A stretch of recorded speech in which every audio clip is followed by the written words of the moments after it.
Yeah, so I wanted to open up and talk a little bit about the most recent gig last Sunday, January 5th. We're here in 2020.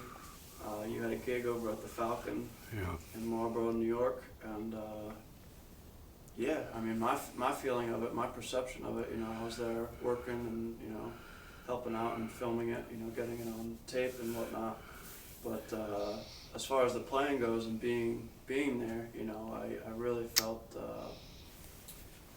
as I have felt in other gigs too, like, I always leave with maybe more of a sense of openness. I feel a certain sense of healing, during the gig, and yeah, I mean, if I could describe it, I feel like spirits are flying. That's what I feel like. I don't know about specific spirits, but just like, it could be,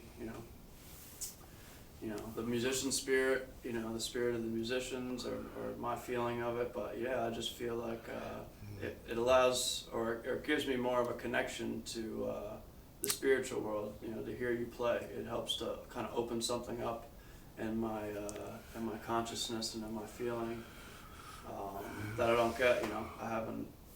I don't get that anywhere else, listening to anybody else live or seeing anybody perform. But yeah, this date in particular was it was great. Great to see you still doing your thing, and having the support of musicians. Having Paul Schaefer there, and longtime friends, Yeah, longtime musicians. big difference. Yeah. Big So, difference. Yeah.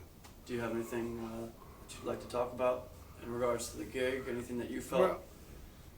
Well, it did feel a little different.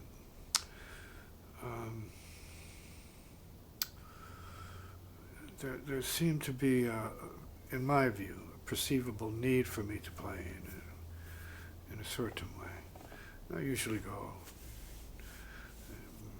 as I would any gig, go and set up, go through the numbers of adjusting to the environment, peeps here, and then we finally get to play and get through the evening.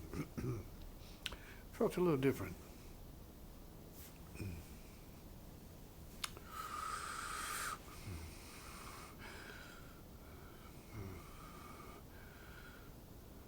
So there seemed to be a slightly different atmosphere in resonance with, let's say, my spiritual function, maybe, as a speaker or a Dharma communicator, or something like that. And it wasn't just about the music, in other words. It was about message. I felt that for some people it was really about the message. Because I think you can hear music and let it go by you, and you go through emotions and whatever. But in some cases, there's a need to know something, So I noticed a lot of people coming up and asking questions. Not about the music, but, deeper issues. Yeah. And so it was different, and I felt I was more in a certain kind of service at that time. So that was comforting in a certain way. It wasn't just about the music, right? And having Paul there was family. It was actually family. I mean, all the guys are family, but having Paul there made it a little bit warmer in a certain way. And his playing was just uniquely supportive in a certain way. He was ready. He needed to play. So I think these are factors,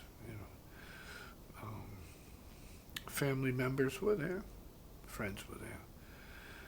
A generally warmer feeling from the management, and that would be directly Tony, the owner of the place. So, very accommodating. It's not always like that, but it just seemed to be aligned in that way this time. So. Yeah, and you opened up, even before you guys played a note, you opened up by kind of, acknowledging the things that were going on in the world. We have, some catastrophic things happening. Earth changes, and you called the gig core intensity, which can be the human core or Earth core. Exactly. So precisely the core. Do you think that that had something to do with maybe people showing a little bit more, maybe openness towards what you're doing? Maybe there was a bit more of a hearing openness, perhaps, and that it wasn't just about entertainment. It's really about inner attainment. So that's an important point that I did speak before, and brought into perspective a certain kind of what I would call a fact of the process, and that would be heart first. And so,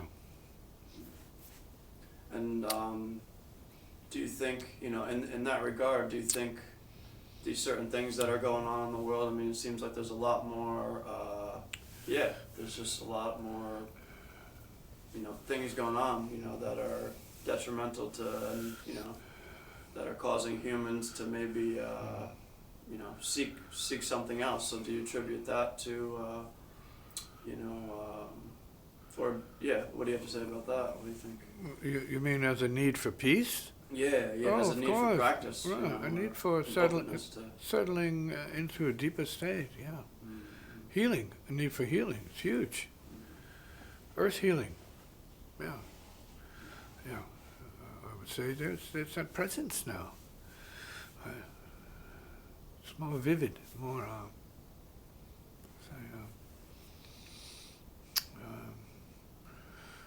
more sharp in terms of the quality of pain that's evident now.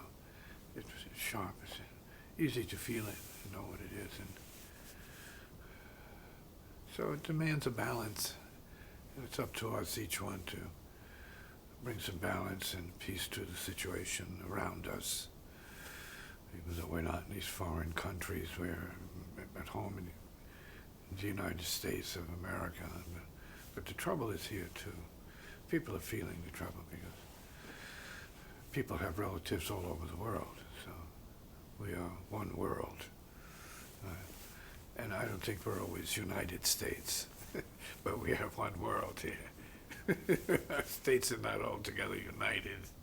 Right? Maybe too often these days disunited states. And so it's a point of view. But it's good to be here, good to be able to play this music and bring some healing to the people. Yeah. And then throughout your your time playing music, do you feel like you've always kind of brought that element to the table, like a certain awareness of everything that's going on in the world, that kind of thing? Always, Mm-hmm. always. Mm-hmm. Of course, you feel differently at different times about what's going on, and Sure, your karmic situation colors and conditions, and more or less gives you a different setup to work from. And so it is a difficult time in the world. Still beautiful to be alive here and to be able to make a difference with your fellow men and women. And caring is very important.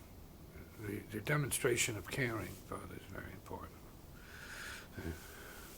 And not because you have to, but because you move to in a certain way.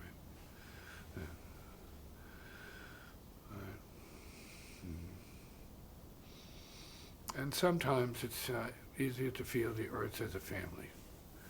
When you see certain things happening that just seem outright crazy, unnecessary, and in plain English, wicked going on. So we do care. It's a heart first movement for us as practitioners to feel the suffering of mankind and be sympathetic. So I think my music then becomes more a form of prayer. So when people say, hey, you playing? I like to feel I'm praying. When I play, I pray. Always on my knees, so to speak. It's a medium for grace, peace, beauty, healing.